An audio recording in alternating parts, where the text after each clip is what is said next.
Bismillahirrahmanirrahim. Assalamualaikum warahmatullahi wabarakatuh. Jumpa lagi dengan kami Saham Hijau, yaitu segala sesuatu tentang dunia investasi di pasar modal. Pada kesempatan kali ini kita akan membagikan sharing tutorial dari A sampai Z tentang dividen investing. Ingat, ini versi kami ya, karena seringkali kami kalau berbagi konten itu ada yang menyampaikan, oh nggak seperti itu ya. Sekali lagi, ini kan sangat subjektif, jadi bisa berbeda dengan yang lainnya, tapi semoga bermanfaat.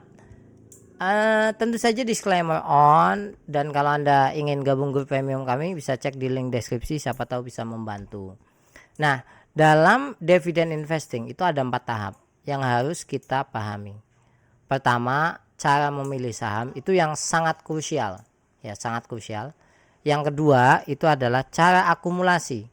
Jadi sahamnya pas, akumulasinya salah, itu Anda nggak menikmati dividen investing nanti. Nanti takutnya sahamnya turun dalam, Anda kemudian cut loss, malah impas. Ya, kemudian ada cara yang ketiga, yaitu cara memperbesarnya. Yang keempat adalah menikmatinya. Ya walaupun cara menikmati itu gampang, tarik aja semuanya, tapi paling tidak ada hal yang akan membuat porto Anda semakin besar. Nah, umumnya kalau orang mencari dividen investing itu, pertama yang dicari adalah dividen yang paling gede. Pokoknya langsung nyari yang di atas 10% biasanya. Dan seringnya adalah tidak mempertimbangkan bisnisnya. Maksudnya tidak mempertimbangkan bisnisnya itu gini, apakah akan terus tumbuh atau tidak.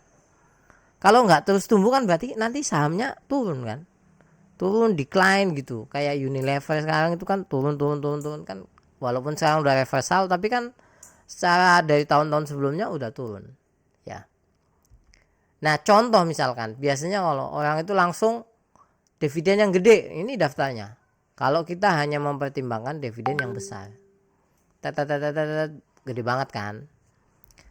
Nah, kaidah yang pertama yang perlu kita perhatikan, pertama yaitu dividennya besar tapi konsisten. Ingat, ada kata kunci konsisten membagi. Bukan hanya karena momentum tertentu, misalkan jual aset bagi dividen gede, Anda masuk lagi berarti tahun depan nggak bagi dividen dong, karena dividennya karena jual aset, bukan karena momentum. Nah, maka kalau Anda nyari dividen investing itu cari yang pakainya average 5 years, atau ya Anda nyari yang average 10 year. Ya, 10 tahun Anda cari yang membagikan dividen. Nah, ini contohnya. Ada merek Hexa, MPMX, ITMG, BSSR, MBAP, MCOL, ADO, PTBA. Ini yang rutin membagi dividen dengan angka. Ingat ya, average-nya ya. Ini kan gede banget average-nya. Jadi kalau Anda masuk saham ini, menikmati setiap tahun estimasinya 11%, dan ini udah teruji selama 10 tahun. Nah, kalau Anda bertanya kok bank nggak ada di sini, kan bank itu tuh pertumbuhannya yang juga bagus kan. Jadi di samping dividennya bagus, tumbuhnya bagus. Tapi kalau secara besaran dividen kalah sama ini. Nah, yang kedua yang perlu Anda perhatikan adalah bisnisnya bisa bertahan. Ya, bisnisnya bisa bertahan, terus bisa tumbuh.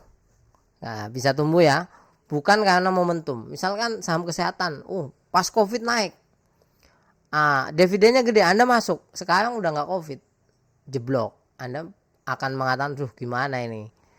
Nah, oleh sebab itu Anda harus paham ini ya, istilah katanya life cycle ya, pertumbuhan matang kemudian turun.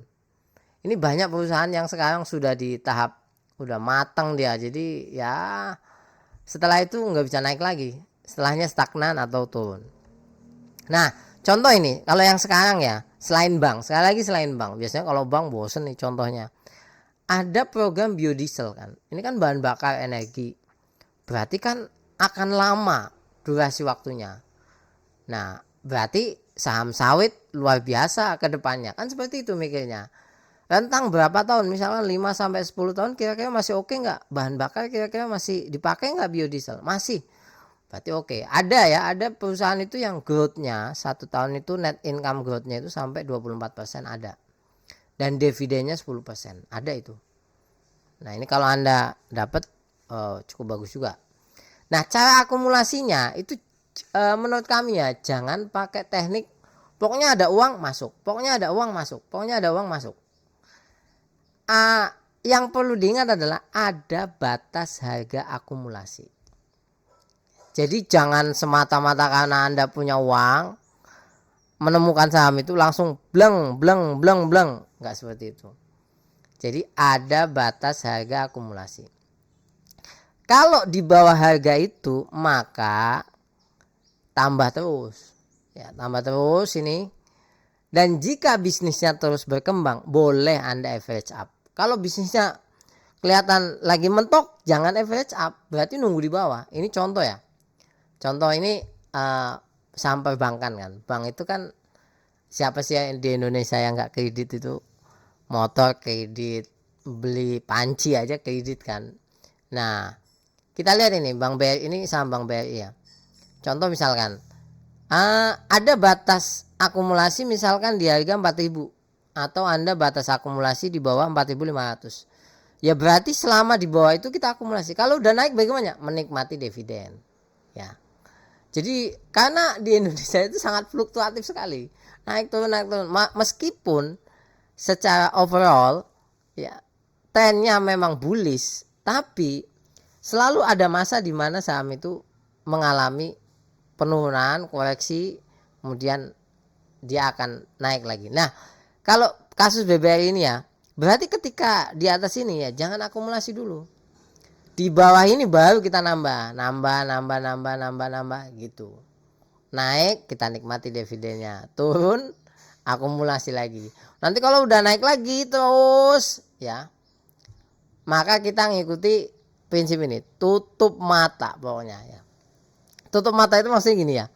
Kadang kan kita sebagai manusia itu lihat saham sebelah kok dividennya lebih gede nih. Sahamnya lagi naik nih. Pindah ke sana. Nanti Anda lihat lagi pindah ke sini. Nah, yang paling penting di dividen investing itu adalah Anda yakin, tutup mata, fokus masa depan. Ingat, semakin banyak uang, dividennya akan semakin besar di masa yang akan datang. Nah, yang berikutnya adalah bagaimana cara memperbesar pokoknya ya. Ini bisa Anda lakukan, bisa tidak. Pertama, jangan ambil dividen dulu. Untuk apa? Kalau biasanya ya setelah dividen itu kan jeblos, turun ya, dividen trap itu ya, masukin lagi uangnya. Jadi biar tambah gede gitu loh, biar digulung terus gitu. Atau yang kedua, Anda ketika dapat dividen ambil setengah, habis itu akumulasi lagi. Jadi sehingga terus gede gitu. Nah, bagaimana cara menikmatinya? Ini yang paling penting. Kalau misalkan, ini menurut kami ya, kalau misalkan belum mencapai tujuan, ya misalkan tujuannya saya pengen 1 tahun dapat 100 juta. Misalkan tujuannya itu. Maka sebelum mencapai itu, akumulasi terus. Nanti kalau sudah mencapai itu, baru kita nikmati untuk pensiunan seperti itu. Nah, yang berikutnya, jangan sungkan-sungkan untuk menarik ketika sudah mencapai level itu. Kenapa? Karena kita harus menikmati hasil yang sudah kita kumpulkan terus menerus. Yang berikutnya, kalau sudah naik tinggi, ini versi kami ya, dividennya untuk investasi di saham lain yang masih murah. Jadi seperti itu. Kalau menurut kami demikian. Tidak kalau sudah tinggi kemudian kita nambah terus. Enggak, pasti ada saham lain yang dividennya gede, lagi murah, dan dia akan tumbuh. Contoh bank, sekarang bank lagi banyak yang jatuh. Nah, misalkan bank lain kita pilih. Nah, seperti itu. Jadi itu versi kami ya, bagaimana dividen investing. Paling penting kuncinya adalah pemilihan dan cara akumulasi. Ya, kalau cara memperbesar, menikmati itu bisa masing-masing. Semoga bermanfaat sharing yang kami berikan ini. Sampai ketemu lagi. Assalamualaikum warahmatullahi wabarakatuh.